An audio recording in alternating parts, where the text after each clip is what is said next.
সোনারি ধরতি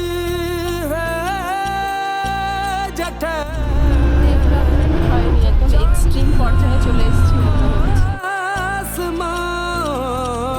এই যে কুম্ভলগড় ফোর্ট, এটা বানানোর জন্য নরবলি দিতে হয়েছিল।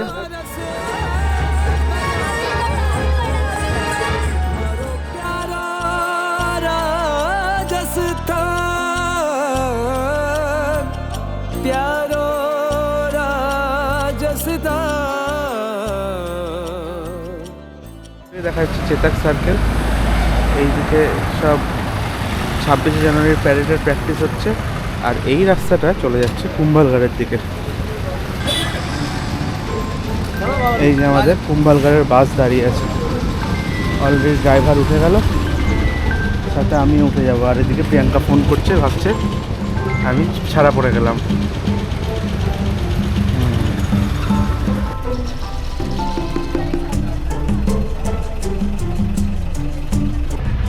জয়পুর থেকে আমরা বাসে উঠেছি, জয়পুর থেকে বাসে উঠেছি। উদয়পুর সব থেকে ভালো লেগেছে, কিন্তু উদয়পুরকেই আমি বারবার জয়পুর জয়পুর বলে যাচ্ছি। তো জয়পুর থেকে কুম্ভলগড় যাচ্ছি না, আমরা যাচ্ছি উদয়পুর থেকে। উদয়পুরের হাতিপোলের আশেপাশে আছে চেতাক সার্কেল, ওখান থেকে বাসে উঠলাম, যাচ্ছি এবার আমরা কুম্ভলগড়। এখান থেকে 84 কিলোমিটার কুম্ভলগড়। দেখা যাক। হ্যাঁ,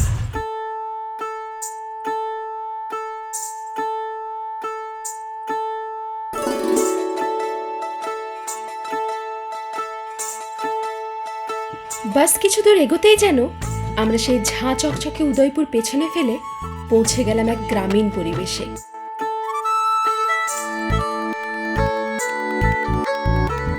কি মনে হচ্ছে জায়গা, কেমন জায়গা?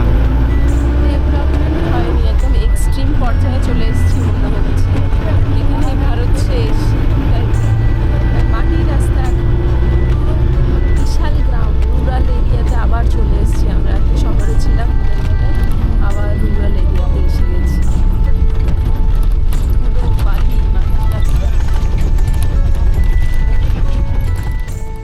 জায়গার সাথে সাথে এখানকার মানুষজনও অবাক করছিল আমাদের। এমন রং বেরঙের বেশভূষা, রঙিন পাগড়ি, সেই বলিউডের চোখে দেখা রাজস্থানের কথা মনে করিয়ে দিচ্ছিল বারবার।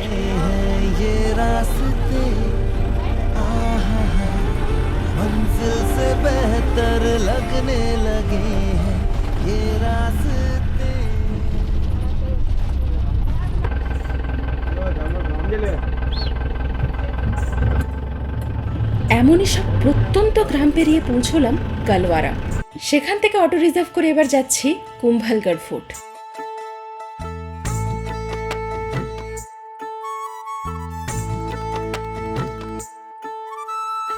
এমন এক রুরাল এরিয়াতে এই বিশাল রিসর্ট, সাথে আবার ডেস্টিনেশন ওয়েডিং, সত্যি প্রতি পদে পদে নতুন চমক উপহার দিচ্ছে আমাদের এই রঙ্গিলা রাজস্থান সফর।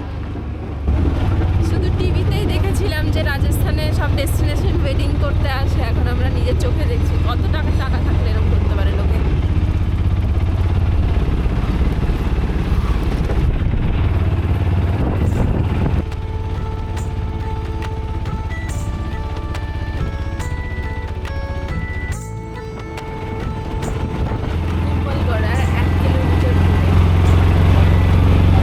এতক্ষণে ফোর্টের যে বাউন্ডারিটা সেটা দেখা যাচ্ছে।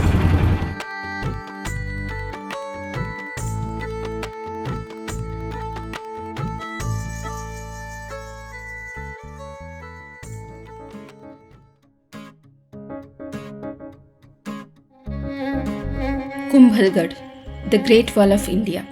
এর 36 কিলোমিটার দীর্ঘ প্রাচীর একে বিশ্বের দরবারে অন্যতম করে তুলেছে। এবং এই সেই কেল্লা যেখানে জন্মগ্রহণ করেছিলেন the great king and military leader Maharana Pratap. যে রানা কুম্ভ চিত্তরগড় বানিয়েছিলেন, তিনি এই কুম্ভলগড় ফোর্টটাও বানিয়েছিলেন। লোককথা অনুযায়ী এই কেল্লা নির্মাণকালে বারবার অসফলতার সম্মুখীন হয় রাজা কুম্ভা, এবং মনে করা হয় সেই সমস্যার সমাধান ঘটে ভৈরব নামক এক সন্ন্যাসীর বলি দেওয়ার পর। এই যে কুম্ভলগড় ফোর্ট, এটা বানানোর জন্য নরবলি দিতে হয়েছিল। ভৈরব সন্ত মানে একটা সাধু ছিলেন ভৈরব, ও নিজেই বলেছিল যে আমি বলিদান দেব নিজের। नरबली स्वैच्छिक इंसान की बलि। इंसान की बलि की यस, वो जो जिसका नाम था भैरव, उस संत ने महाना कुंभा से बताया देखिए जैसा मैं कहूंगा वैसा आपको करना है, और यहाँ पे नरबली हुआ, उस संत ने नरबली दिया, उसके बाद इस फोर्ट का निर्माण सक्सेस हुआ। उसी दिन से दीवारें गिरनी बंद हुई। ये बार बार दीवारें जब गिर जाती थी तो महाना कुंभा जो शुरुआत की इसका अंदर निर्माण चालू किया, तो यहाँ से नीचे किराड़ा गांव पे चालू किया, वहाँ पे इसका निर्माण नहीं हुआ। दिन में दीवारें बनाते थे, रात को गिर जाती थी, तो वहां से एक संत थे ऋषि मुनि, जिसका नाम था भैरव, उसने अपना फोर्ट को बनाने लिए स्वैच्छिक बलिदान दिया, प्राणेश्वर की, इसका नाम था भैरव, भैरवपोल के नाम से निर्माण किया। আর এই যে ভৈরব নিজের বলিদান দিয়েছিলেন এই ফোর্টটা গড়ে ওঠার জন্য, তার নামেই প্রথম গেট ভৈরব গেট দিয়ে আমরা ঢুকলাম এই কুম্ভলগড় ফোর্টে।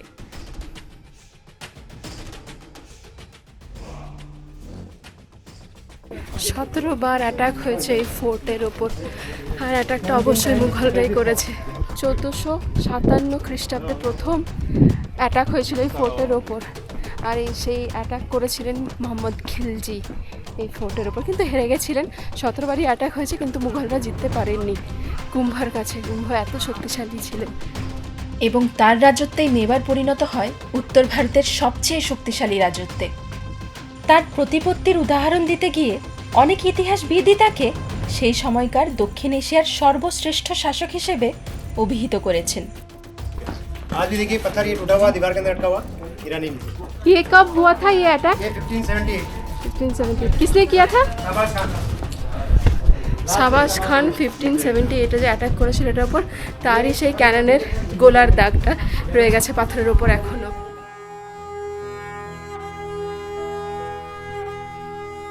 গাইড ছেড়ে দেওয়ার পর এই কেল্লা নিজেরা ঘুরে দেখতে গিয়ে খুঁজে পেয়েছিলাম আমরা এই কুম্ভা প্যালেস।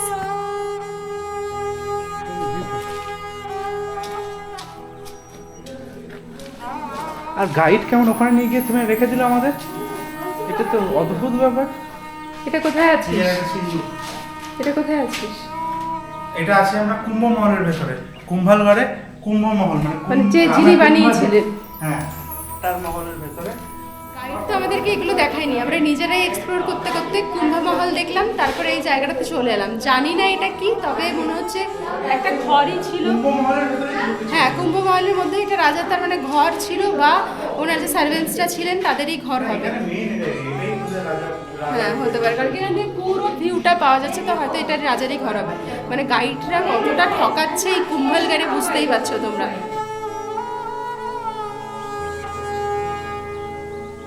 কুম্ভা প্যালেসটি বানানো হয়েছে এমন একটি জায়গায় যেখান থেকে 360 ভিউ পাওয়া যাচ্ছে পুরো কুম্ভলগড় ফোর্টের। সেই চিত্তরগড় থেকে এই কুম্ভলগড়, বিশাল আকারের এই ফোর্টগুলি দেখলেই রানা কুম্ভের আধিপত্য সম্পর্কে আঁচ পাওয়া যায়। তবে সৃষ্টির সাথে ধ্বংসটাও অবশ্যম্ভাবী। এত শক্তিশালী এবং অপরাজেয় হওয়া সত্ত্বেও রানা কুম্ভের অকাল প্রয়াণ হয় 51 বছর বয়সে। এই কেল্লার কুম্ভাসাম মন্দিরে ধ্যানস্থ অবস্থায় থাকাকালীন তাকে হত্যা করেন তারই জ্যৈষ্ঠ পুত্র উদয় সিং প্রথম, এবং তার এই বিশ্বাসঘাতকতার কারণেই ইতিহাস তাকে মনে রেখেছে হত্যাকারী উদা নামে। এই যে এটা হচ্ছে রয়্যাল আস্তাবল আর কি, ওই পাগার যে গেট, সেই গেট দিয়ে ঢুকেই রয়্যাল আস্তাবল, যেখানে রাজাদের ঘোড়া থাকতো, এবং এখান দিয়ে ঢুকে গেলেই চলে গেল কুম্ভ মহল, মানে রাজার মেন যে মহল সেটা। আর ওইদিকে আমরা এবার এখানে তো রাজা থাকলো, আর এই যে রাজার মহলটা, এক সেকেন্ড, রাজার মহল এটা হলো। হ্যাঁ, এবার এই দিক দিয়ে, এই আস্তাবলের পেছন দিক দিয়ে আমরা ওই দিকটাতে উঠে গেলাম। ওই দিকটাতে মর্দানা মহল আর জানানা মহল, এই দুটো আলাদা আলাদা করে আছে। আমরা আছি জানানা মহলে, অর্থাৎ ফোর্টের সেই অংশ যা বরাদ্দ ছিল মহিলাদের জন্য। আর এখানে ঢুকতেই দেখতে পেলাম সেই সাধু ভৈরবের বডিটা এখানেই মানে কবর দেওয়া হয়েছিল। এখানে সাধুদের তো কবর দেওয়া হয়, এখানে কবর দেওয়া হয়েছিল। বডিটা সেই ভৈরব গেট থেকে আনা হয়েছিল এখানে, আর এখানে এখনো পর্যন্ত পুজো করা হয় তাকে শ্রদ্ধা জ্ঞাপন করে। তিনি বলিদান দিয়েছিলেন বলে এই ফোর্টটা নির্মাণ হয়েছিল, নইলে বারবার তৈরি করা হচ্ছিল, বারবার ভেঙে যাচ্ছিল। আমরা এখন বসে আছি রাজার মেন রানী মানে পটরানীর রুমে। সব থেকে বড় রুম তাকেই দেওয়া হয় যে মেন, আর তারই যদি পুত্র সন্তান হয় সেই রাজ্যের পরবর্তী রাজা হয়। তো দারুণ করে বানানো, এত গরমেও মানে বাইরে এত রোদ কিন্তু এখানে এসে ঠান্ডা একটা অনুভূতি হচ্ছে।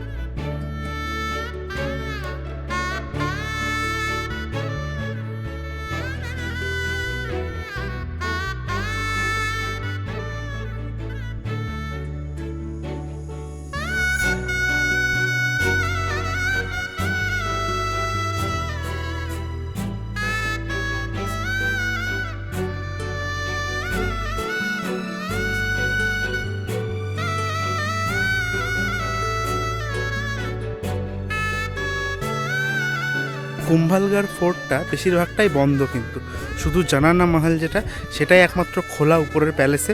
বাকি নিচে পুরোটা একটু হেঁটে হেঁটে দেখা যায়, কিন্তু সেটার জন্য 750 টাকা নেওয়ার কোনো মানে হয় না। এখানে গাইডের সংখ্যাও খুব কম, আর গাইডরা একদম পুরো গোঁ ধরে বসে আছে যে না 725 মানে 725ই, আমি গভর্নমেন্ট সার্টিফাইড গাইড। কিন্তু আমরা এর আগে মোটামুটি 8 থেকে 10টা বোধহয় ফোর্ট ঘুরে এলাম, তার জন্য এত টাকা নেওয়ার কোনো মানে হয় না। এর আগে আমরা আরও অনেক সুন্দর সুন্দর ফোর্ট দেখেছি, সেই নাহারগড় ফোর্ট, জয়গড় ফোর্ট, আহা এগুলো দেখার মতো একটা জায়গা। কিন্তু এই কুম্ভালগড়ে মানুষ আসে কেন? কারণ কুম্ভালগড়টাকে বলা হয় মানে ফোর্টের প্রাচীরটা পৃথিবীর দ্বিতীয় দীর্ঘতম, ঠিক সেই জন্যই কুম্ভালগড়ে আসা হয়। তবে এই প্রাচীর ছাড়া ফোর্টে কিন্তু অবশিষ্ট তেমন কিছুই আর নেই। এর থেকে অনেক ভালো ভালো ফোর্ট আমরা দেখে এসেছি, এবং সেখানে যে টাকাগুলো দিই আমরা সেগুলো তাও গায়ে লাগে না, কিন্তু এখানকার টাকাটা যথেষ্ট গায়ে লাগলো আমাদের। তাই তোমার রাজস্থান ট্রিপ করার আগে যদি তুমি আমাদের ভিডিও দেখে ফেলেছো অলরেডি, তাহলে মনে রেখো কুম্ভালগড় ফোর্টে এলে গাইড নেওয়ার কোনো দরকার নেই, তুমি আমাদের ভিডিওটা জাস্ট দেখে নিও তাহলেই হয়ে যাবে। এমন কিছু প্যালেসের ভেতরেই মেনলি অনেক কিছু দেখার থাকে, বাউন্ডারি ওয়ালটার মধ্যে তো বোঝার কিছু থাকে না। তো এখানে পুরো প্যালেসটাই বন্ধ, বাউন্ডারি ওয়ালটাই শুধু দেখার জিনিস, আর গেটের নামগুলো তো আমরা বলেই দিয়েছি, তাই ওটা দেখে নিও, গাইড নেওয়ার দরকার নেই। আবার বেঁচে গেল তোমাদের 750 টাকা। কি সেভিয়ার না আমরা, তাই সাবস্ক্রাইব করো স্ট্রাগলিং সোলসকে।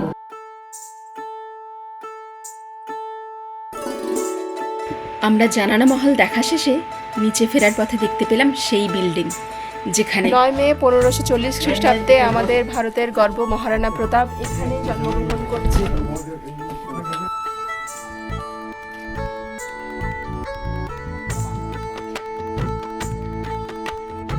এই যে কুম্ভালগড় ফোর্টটা, এটা তো দেখছোই কি বিশাল, একদম 36 কিলোমিটার লম্বা সেই প্রাচীর। তো এই ফোর্টটা মূলত জৈনদের একটা এরিয়া ছিল, সেই জৈনদের যে সাম্রাজ্য সেটাকে নষ্ট করে দিয়েই রানা কুম্ভা এখানে তার দুর্গ স্থাপন করেছিল, তার আধিপত্য বিস্তার করেছিল। তো এই এরিয়াতে টোটাল 360টা জৈন মন্দির দেখা যায়। ওই দেখো পেছনে দেখতে পাচ্ছ এই যে জৈন মন্দিরগুলো, এবং এখান দিয়ে সোজা চলে গেলে আরও মানে পরপর সব মন্দির দেখতে পাবে। ইনফ্যাক্ট এদিকেও আছে সব, এগুলো কিন্তু একটাও হিন্দু দেবদেবীর মন্দির না, সব জৈন মন্দির। সেই আমরা অজন্তা এলোরাতেও দেখেছিলাম, অজন্তা গুহাচিত্রের ওখানে যে বৌদ্ধদের যে সাম্রাজ্য সেটাকে সরিয়ে দিয়ে আস্তে আস্তে সেই অজন্তার যে শিল্প শৈলীটা ধ্বংস হয়ে গেল, ঠিক তেমনভাবেই এখানেও জৈনদের সরিয়ে হিন্দুরা মানে হিন্দু রাজারা, রাজপুত রাজারা তাদের আধিপত্য বিস্তার করেছিল। এটাই চলে আসছে মানে স্ট্রাগল ফর এক্সিস্টেন্স আর কি, সার্ভাইভাল অফ দ্য ফিটেস্ট এখানেই প্রমাণ হয়ে যাচ্ছে আবার।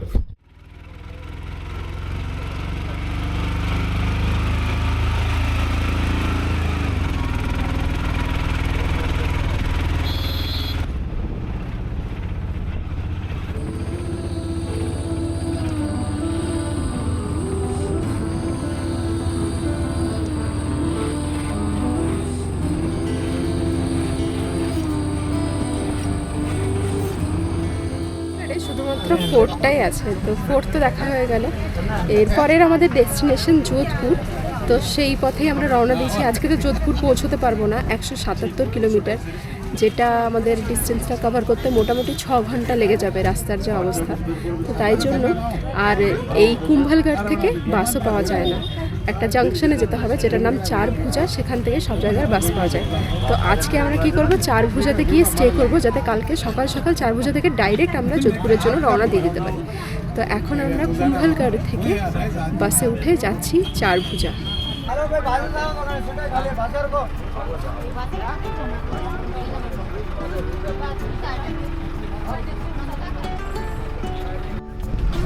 এই কুম্ভালগড় জায়গাটা পুরো একদম মানে কি বলবো রিমোট এরিয়া, রুরাল গ্রাম লাগছে আমাদের, তাই না? কিচ্ছু নেই, বিশেষ করে কিচ্ছু নেই, শহরও না, একটা মিডিয়াম মানে মাঝারি টাইপেরও শহর না, বড় শহর তো বাদ দাও, একদম গ্রাম। ছোট ছোট গ্রামগুলোর মতো।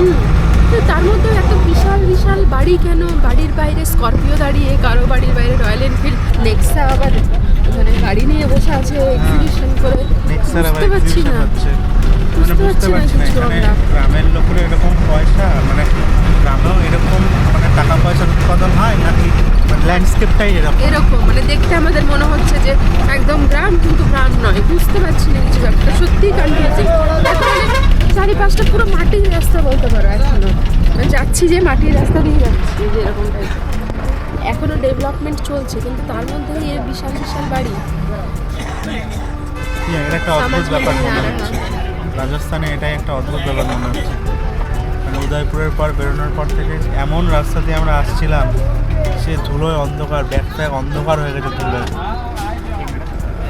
তো আমরা তখনই ভাবছিলাম কুম্ভলগড় হয়তো খুব রিমোট একটা প্লেসে হবে। রিমোট প্লেস ঠিকই, মানে আমাদের মনে হচ্ছে রিমোট এরিয়া, কিন্তু এখানে সব কিছু সবাই নর্মাল মানুষজন ঘুরে বেড়াচ্ছে, মানুষজন থাকছে, দোকানপত্র, বড় বড় বাড়ি।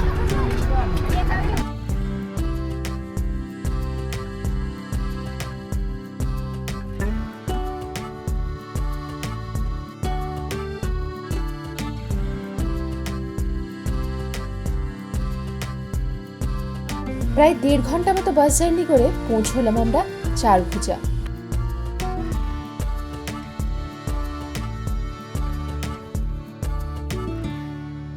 তাহলে পৌঁছে গেছি আমরা সেই চারভুজাতে। এখান থেকে কাল ধরবো আমরা যোধপুরের বাস। কিন্তু আমরা এখানে একটা খুব সুন্দর, এখানে না মানে গ্রাম ভাবো, কিন্তু তাও ছোট ছোট রিসর্ট করা আছে মাঝে মাঝে। মানে এরকম একটা ভয়ঙ্কর রিমোট এরিয়াতে আমরা একটা ছোট্ট মতো রিসর্ট পেয়ে গেছি। 1000 টাকা নিল রুমের জন্য। তো আমরা 4 জন একসাথেই আছি, কারণ কি একটা রাতেরই ব্যাপার। তাহলে চলো তোমাদেরকে দেখাই এই ছোট্ট রিসর্টটা এই চারভুজাতে।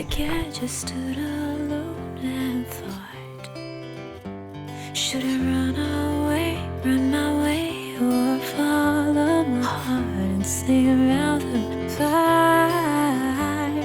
It's a lonely open door where the sunlight tiptoes on the shore, where my angels and demons are running ashore.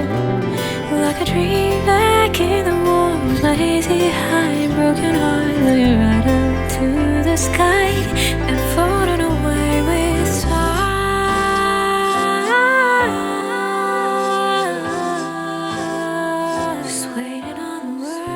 আরাবলি পর্বতমালার পাদদেশে চারিদিকে সবুজে মোড়ানো এই ছোট্ট জনপদটিতে যখন এসে পৌঁছেই গেছি, তখন চলো এটিকে আমাদের মতো করে ঘুরে দেখা যাক। এই চারভুজাতে 4 ভুজানাথ আছে, সেই মন্দিরে আমরা এখন যাচ্ছি। অদ্ভুত একটা গ্রামের মধ্যে চলে এসেছি আমরা।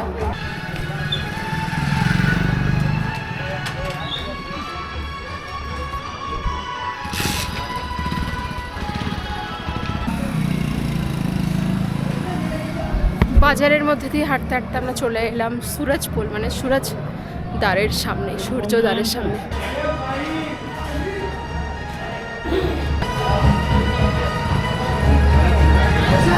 বরযাত্রী যাচ্ছে, আমরা ওদের পেছন পেছন মন্দিরে যাচ্ছি।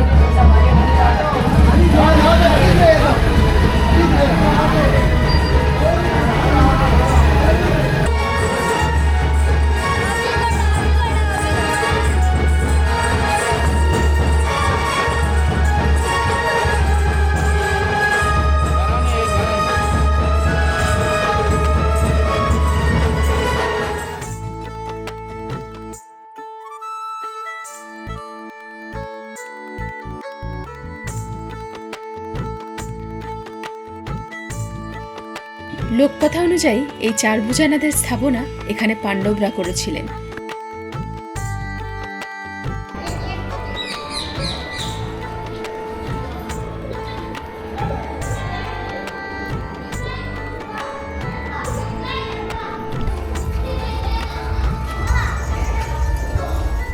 এরা কি পরিমাণে পশু পাখির সেবা করে দেখো, এত গাদা গুচ্ছে ভুট্টা দিয়ে দিয়েছে পায়রাদের জন্য।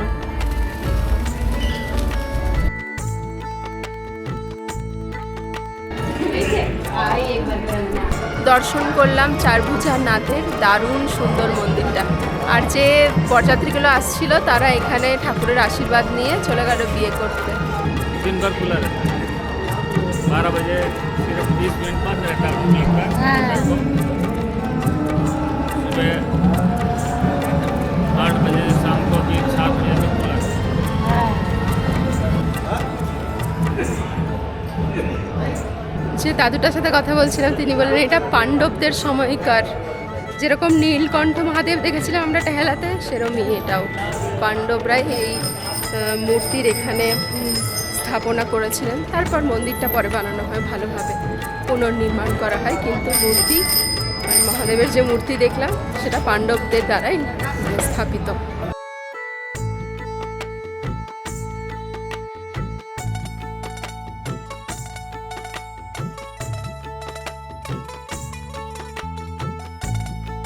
এইসব জায়গাতে কোনো টুরিস্ট কিন্তু একদমই আসে না, কারণ কি এটা টুরিস্ট স্পটই না।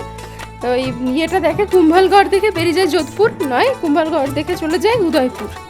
কিন্তু আমরা চলে এসেছি এখানে ঘুরতে ঘুরতে, এদিক ওদিক করতে করতে টুরিস্ট আমরা চলে এসেছি। আর এইসব একদম প্রত্যন্ত গ্রাম দেখে বেড়াচ্ছি, বিয়ে বাড়িও দেখে নিলাম গ্রামের। হ্যালো, ये वीडियो हो रहा है। ভিডিওর এই পর্যন্ত যখন এসেই গেছো একটা কমেন্ট করে দিয়ে যেও প্লিজ। আজ তাহলে এই পর্যন্তই, দেখা হবে পরের দিন the blue city of India Jodhpur থেকে।